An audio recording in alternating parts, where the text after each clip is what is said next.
I hate this about this chair. This little cover bit, it always moves, it always slides. Welcome back to another stream. We are doing the Bounds to Infinity aftermath. I have literally not long since got home. I've been home about maybe 20 minutes, half an hour at the most. I've been back in Hull a couple of hours, but the layman picked me up and we just grabbed a little bite to eat before I sort of like came home, and then it also saved me what doing the I call it the Anlaby walk because from town I usually like walk home because it doesn't take that long. It takes about 10 minutes essentially, and you can walk it like really easily. But just because I'd been like traveling all day, and I was just like, yeah, I'm quite like pleased at the lift, and sort of like yeah pleased that I haven't got that walk to do. So Bounds to Infinity. What can I say about Bounds to Infinity? Other than it was an absolutely outstanding, amazing event, and it was just a real like not just the event itself, but like the whole day was kind of just like it was like an enjoyable day, and it was just a really like it was so much fun, like just everything about it, like the excitement of going, the traveling, the and like I was on my Instagram stories all day, like posting updates, like I'm on this train, I'm on that train, I've arrived at this station, we're here at the hotel. It was just such like really enjoyable moment. So it was just like a shed load of fun. So the actual event itself, we're not really here to talk about the travel, although the travel was a shed load of fun. It was really boring today. Traveling back just felt, sometimes how they say like it feels like you get back quicker than you go somewhere. Well, coming back today, it felt actually like it was taking longer to come back than it was actually taking to get there. Like I kind of felt that like this gig just like yesterday went real quick, and the gig just came really quick. And then before you know it, it was like, oh, I've got an hour before I'm actually on the decks. So I got to the hotel about I think it'd be around about 4 o'clock. So I got checked in at the hotel and went up to the room, which by the way, the hotel room was like nothing I'd ever seen before. It was like an apartment room. It was really nice, and there was like weird. It was like mad. Like there was a cooker in there. There was a microwave. There was like pots and pans. Like I remember going to like Blackpool as a kid with like my nan and granddad, and you'd literally just get like a kettle and like tea making facilities and coffee, and that would like literally be it. But like this, you could like legitimately like walk out of your hotel, find like a supermarket or like a Herons or like an Iceland, and you could literally get some food, and you could make a full blown meal in your hotel room. Like I said, there was a cooker, that there was microwave, like that literally like if you wanted to sit there and make like a full blown meal, like you could have just sat there and made a full blown meal. It was quite mad. There was a smart telly, so the TV was a smart telly, and it picked up all like YouTube and everything. So obviously I get to the hotel, and I stick a bounce mix on the TV while I'm because I was gonna chill like when I got to the hotel, and I kind of didn't chill because I was quite excited, so like I filmed like the hotel room on my Instagram stories, and then like I text Lee and said I'm at the hotel, and then I give me nan a ring and said I've arrived at the hotel, and give me mum a ring and said I've arrived at the hotel, and then before you know it, it was getting on to like going to the event, and like before you know it, I'd like literally, I'd like literally like wasted all that. Well, not wasted, but all that time I could have chilled. Like had like literally gone. But I put like a bounce playlist on, and then I just sort of like got freshened up and stuff while it was playing. Made myself a little cup of tea, which I was a little curious as to how that was gonna go, because if you don't know me on like a personal level, the one thing like I really hate is when you get sugar in little sachets, and I hate it. And I put like 6 or 7 sachets of them sugars in because I don't think that your tea tastes sweet enough. Like, either it's just like real like crappy sugar that's not strong, or and the fact that you just don't get enough in the little sachets. So usually, if you put like 5 or 6 in, sometimes 7, your tea will just taste sweet enough. But when you're in a hotel room, you only get like a limited amount. So there was literally about 8 little sugars there. So I thought, like, I was thirsty, but like the more important thing for me was being able to have a brew like this morning. So like I didn't want to overdo it on the sugar yesterday by like putting all the sugar in and then not having any for the morning. So like I literally made a brew and only put 3 sachets of the sugar in and gave it a good stir, and it didn't actually taste that bad. It was drinkable. So that was good, and then it still left me a good like 4 sugars for 4 sugars for the morning, which again it still isn't as many as I'd normally like to have, but at least it wasn't like having no sugar at all. So I set off and walked down to the event, which the event was only like I mean, Google Maps. I mean, Google Maps lies, because you can put like on Google Maps you can like put a sat nav on like a destination directions, and you can do it for walking, and it'll estimate like how long it'll roughly take to walk there. And obviously, I know it's only a rough estimate, but like some people like myself, like I'm a fast walker, so like sometimes it'll tell you like say a 19-minute walk somewhere, and it'll actually take me about maybe 12 minutes instead. Like I remember like when I went to Manchester to do the Bonanza, it said there was like a 21-minute walk from the station to the club where I was playing, and like I walked it in like way less than that, and they don't always estimate correctly, because like I can walk them quite quick, and it's not that far, and I think sometimes that puts people off as well. Like they'll read it and think a 19-minute walk, and they'll think like, and on the maps they'll think, oh, it looks quite far, and it's actually not as far as you think, and you can soon walk like them distances. So I walked there, got there, like, again, I got there far too early, to be honest, like, because it said 19 minutes on the Google. So I thought, because I'm on the first set, like I don't want to be turning up with like 5 minutes to spare until I'm on set. So I thought, well, just to be on the safe side, I'll set off about 10 past, 6:15, and walk down. And like I say, I got there for like just after 6:30. So I literally like walked it in like I literally walked it in like 10-15 minutes, like really easy, and just sort of waited outside. And then this is where we actually come into a little spot of bother, which I'm going to tell you about. So there was a little spot of bother that I sort of like faced yesterday, and I wouldn't say it like really mega bothered me, but like I put a post up about it because I just thought, like, I want to say about it, because like I thought it was a little bit disgusting. It was nothing to do with the event, like it was nothing to do with the event or the promotion of the event.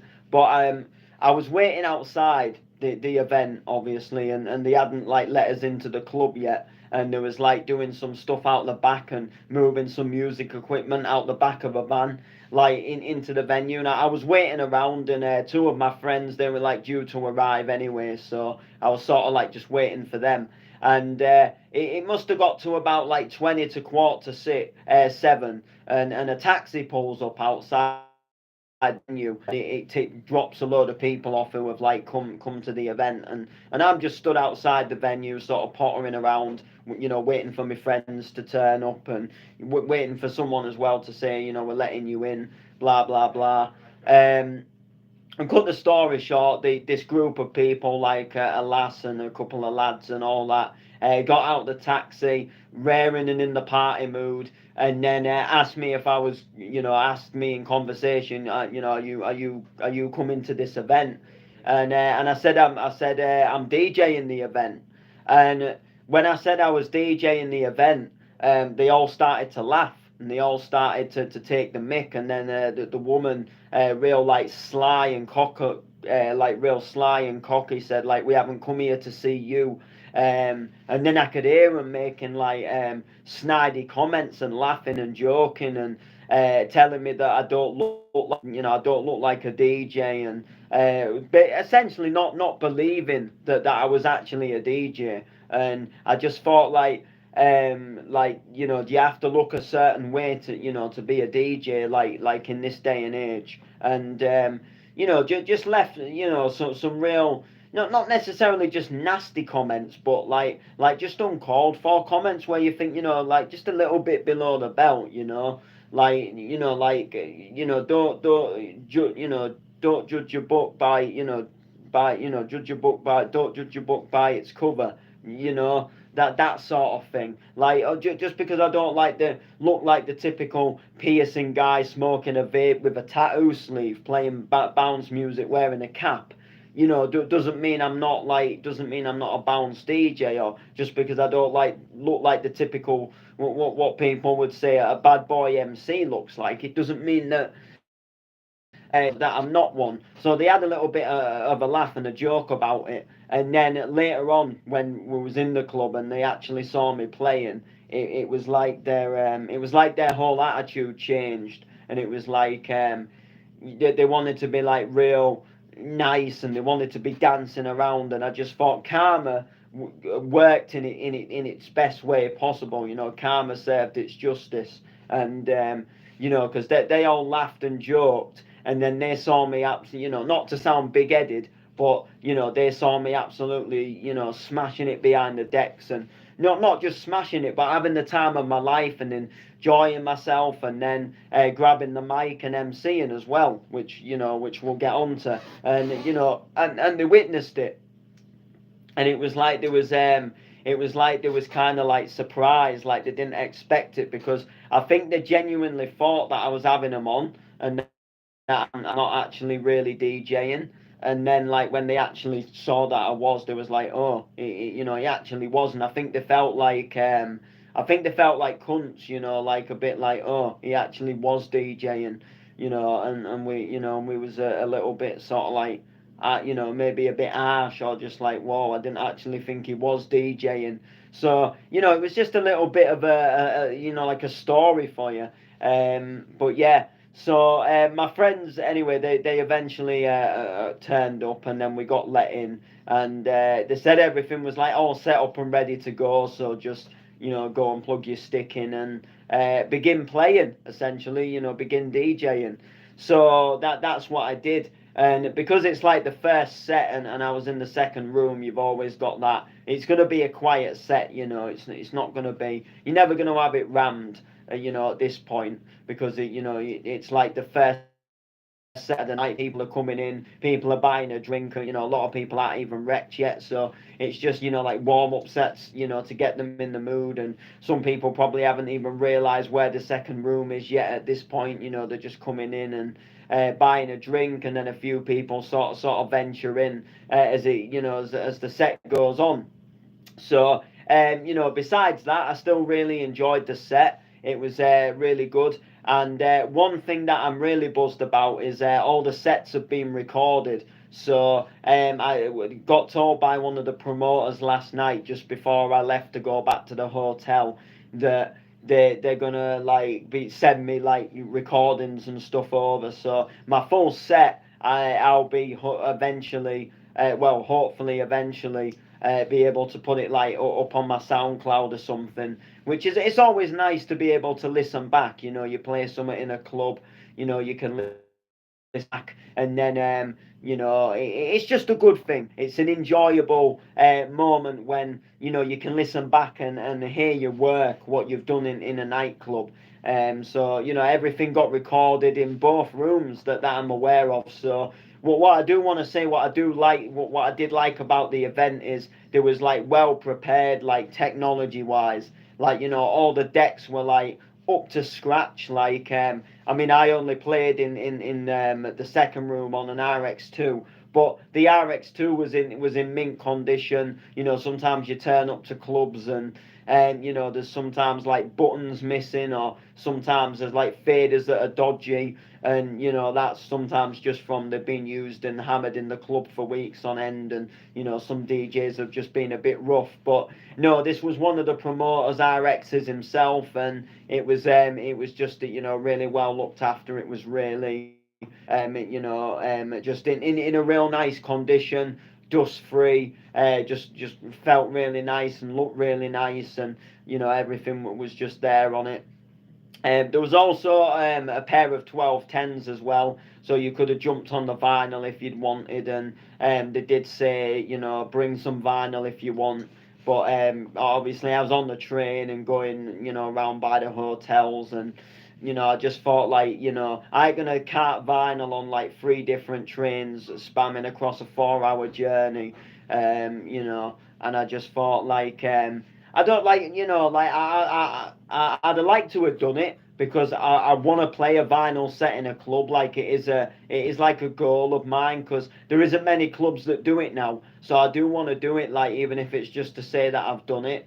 But like I think I'd only do it like if I was in a car and I was like getting, like if I was with the layman and was driving to the venue, and then we was just driving back, and I were like going round public transport, because people that have mixed vinyl in clubs and mixed vinyl in general, you'll know that it's heavy. So when you pack a record bag, that record bag is heavy. And for me, like I walked from my house to the train station. From the train station, we went to Manchester by calling in Leeds, and then at Manchester I had to walk from the Manchester Victoria to the Piccadilly. So I would have done all that carrying a vinyl bag, and then from the Manchester Piccadilly all the way to Stoke, and then from Stoke train station to the hotel, and then from the hotel to the venue, and then from the venue back to the hotel, and then carrying it all the way back home with me again today. So I just, it's too much, when you're coming on public transport. But at some point, I will play a vinyl set in a club somewhere, and hopefully it'll be enjoyable. So my first set went down really well. Played some absolute belters, and the promoters were dead chuffed. They was dead happy with how the set went, and stuff like that. It was, they was happy that the set had gone down well, and they said I was skilled and talented, was their words, which was that was obviously a buzz for me.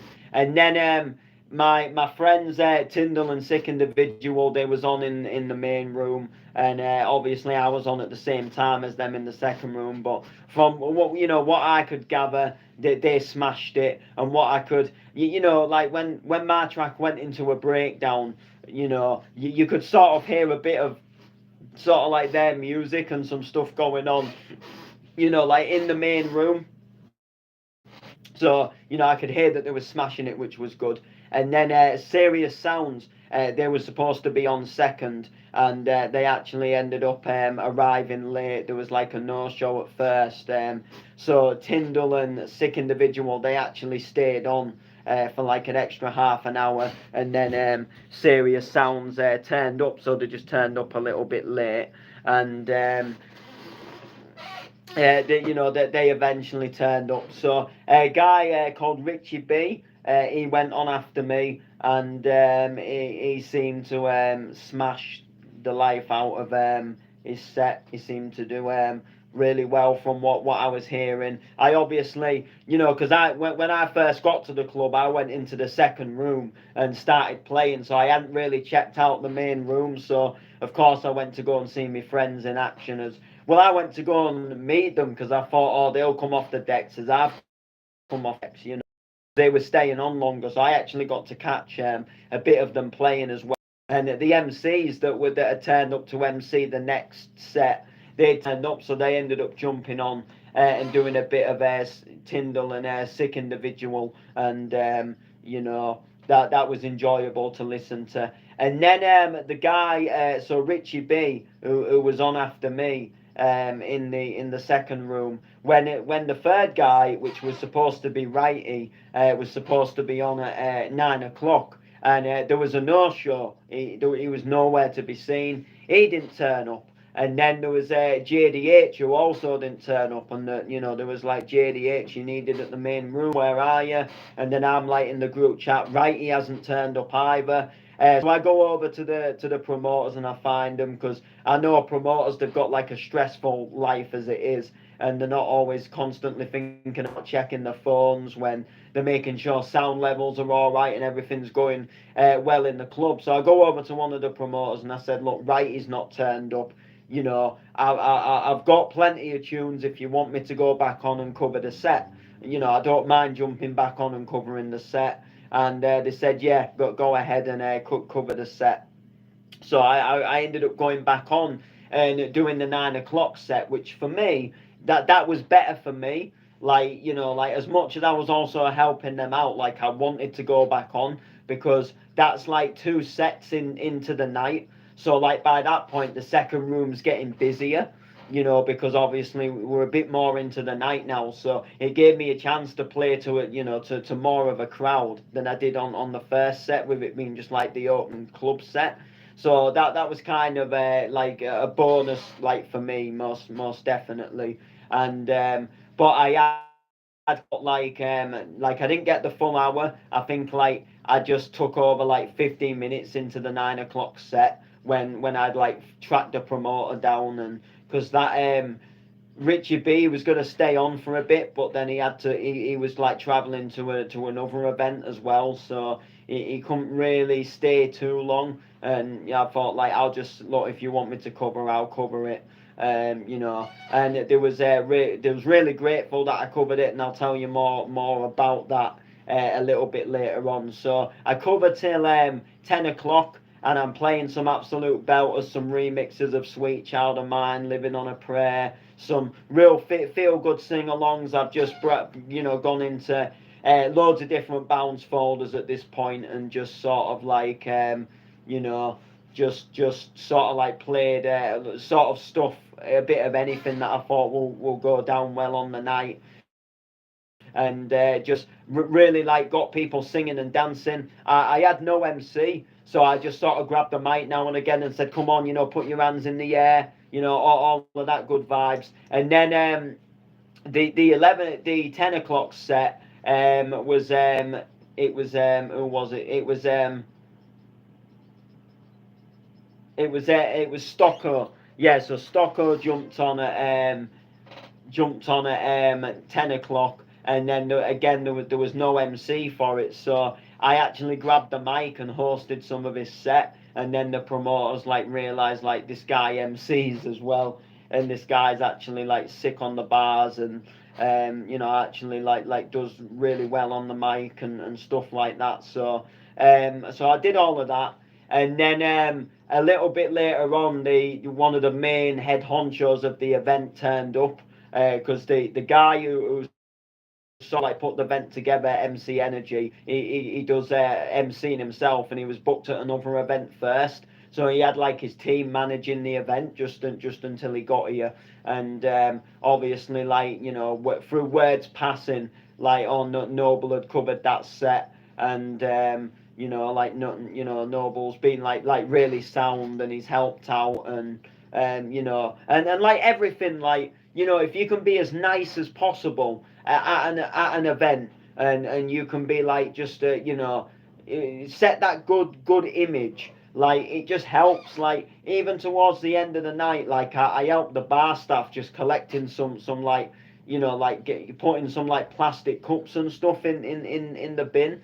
Like, they're coming round with this big bin thing, but it just shows, like, that you're respecting their venue, and that you're respecting what they put on, and you know, and if you have a drink that you not just like you don't just finish your drink and then chuck it on the floor and you know like the you know. So I was helping them like pick a few like little plastic cups up as well, and you know, just like I say, just being there and just supporting. It's not about just playing your set, it, you know, it's about supporting the brand, and you've been booked there to do a job. And I just feel like, you know, when they give you these opportunities, like for me it was a big opportunity to, you know, to be on the same lineup as you know, Andy Whitby, a DJ I followed for years. So for me, you know, like I did not mind going that sort of like extra mile and just helping, like picking a few cups up, and you know, just yeah, even again like just going into the second room now and again, and just, you know, checking, you know, everything's going all right, and you know, and just, you know,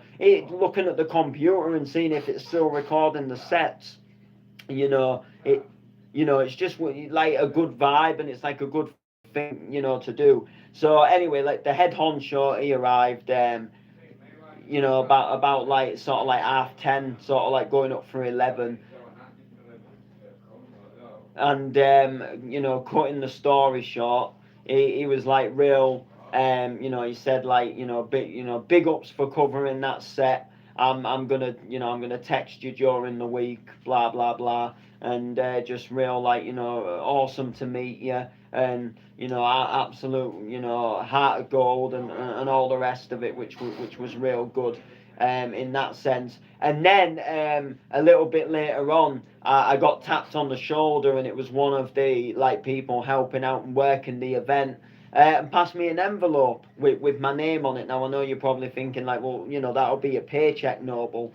Well, I'm going to tell you a little bit of a story. So originally for this event, I'll be honest, and I'll from open. So I got offered this event at the beginning of the year. It was like, I think it was January or February or something like that. So it was real early on that I got the opportunity of playing this event. However, they said that there wasn't really a budget to pay me. And I still offered out of the, because it was the chance to warm up for Andy Whitby. It was a little bit of a, it was like a big thing for me, and I thought, you know, I don't want to let this opportunity slip, you know, of this, like, you know, because I always say, like, by all means, like, you know, give yourself a worth, and you know, do stuff that you feel you're going to benefit yourself out of. But sometimes you know, doing stuff for free can still have a benefit, because like it's like going down to a new area and a new like place, and it's like discovering something new, and it's meeting new people that, you know, can lead onto like God knows what. So I said, you know, like I'd still sort of be happy, you know, to come down to the event. Uh, and then when they passed me the envelope, and they'd actually paid me for playing, you know, obviously I think, you know, I think I think essentially what had happened is it was a little bit of like I don't want to sound like a big-headed person here. Like, don't get me wrong, I don't want to sound like a big-headed person, but I think I was like slightly like underestimated.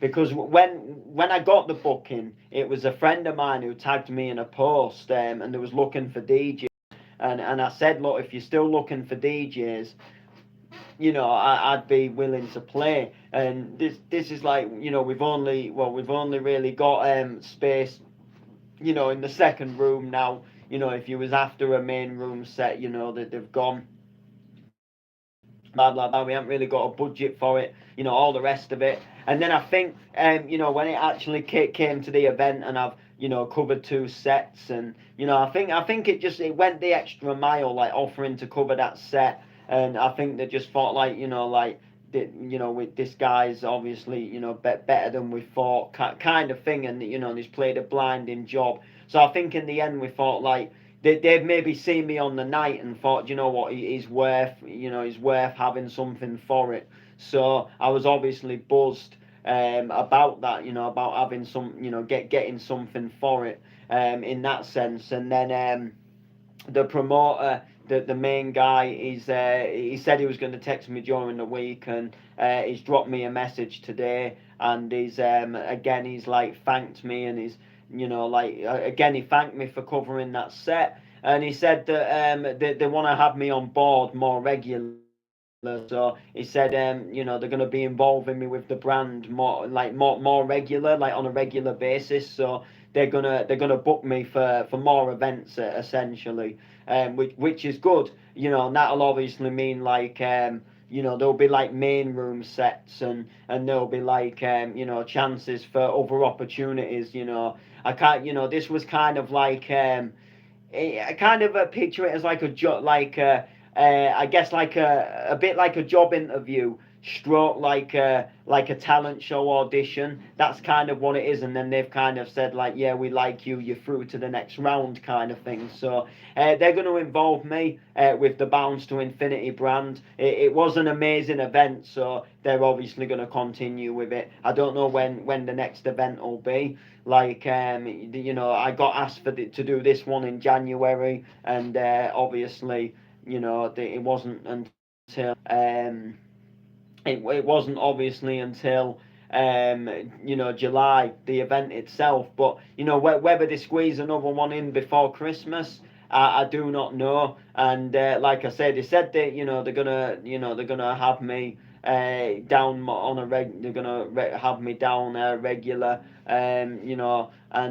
like I said, there was JDH didn't turn up in the main room as well after Serious Sounds, and some other people like turned up late, and like it just a few things that would have been a bit stressful for them. So like Tyndall saying, look, we'll stay on, and then like myself, so I'll cover another set in the second room. It obviously just all it helps out. It helps out the event. It's obviously not.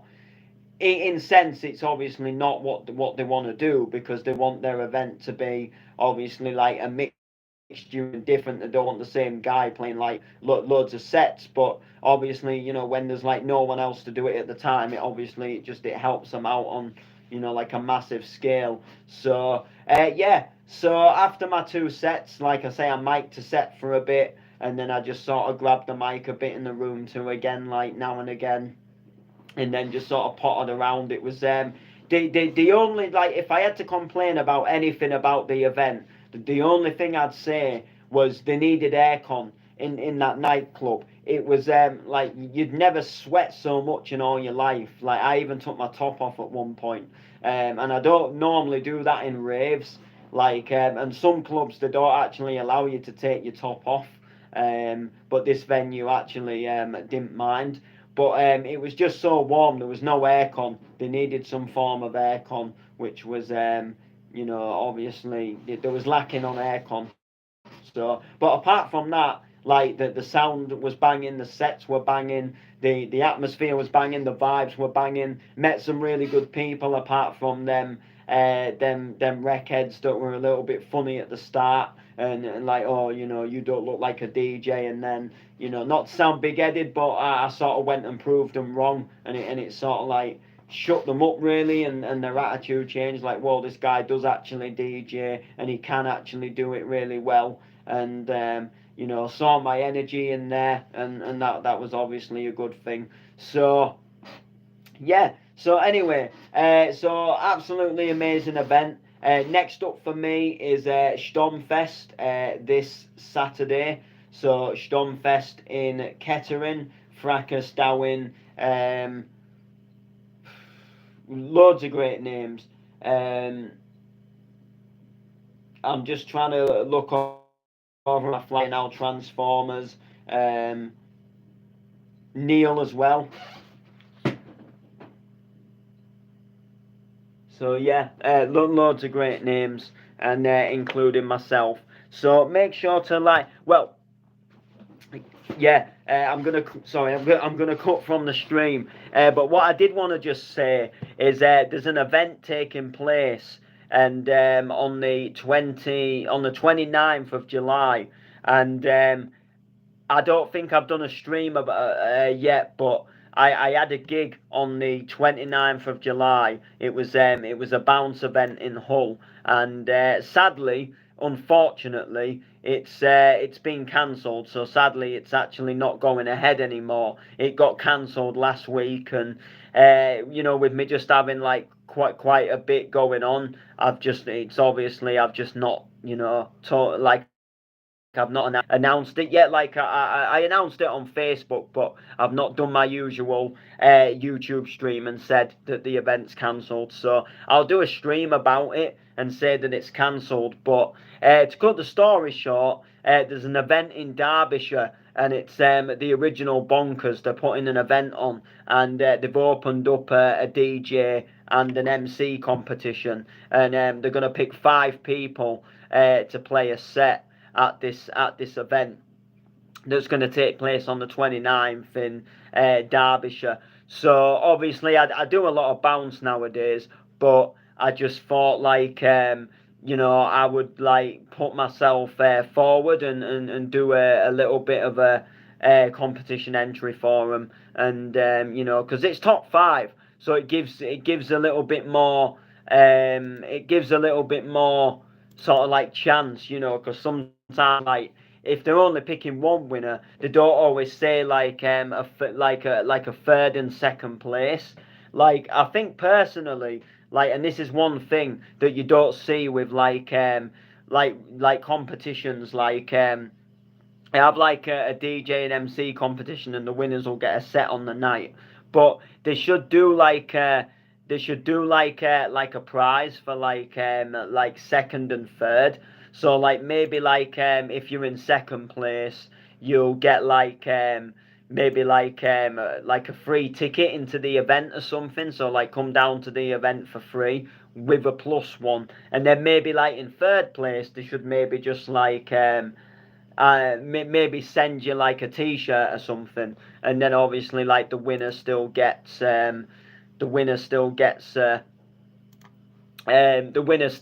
obviously like to obviously get a chance to play the set. But it just like the other, because you never know, like, because sometimes they say it's always like, oh, we found it really hard to pick the winners for this one, and loads of people have done well, and they could pick I think they could pick a second and a third person if they really wanted to. So I'm gonna have a little browse around to go through some tunes, and I'm gonna give this competition an entry. I'm gonna enter it, and I'm probably gonna record it tonight, because why not? Because if I don't do it like while it's on my mind, I'll get doing other stuff, and then the week will pass, and then I won't enter it, and someone else will end up winning. So I just thought, let's see, um, we'll see if we can, what we can do, what we can do with it. So I'm just essentially,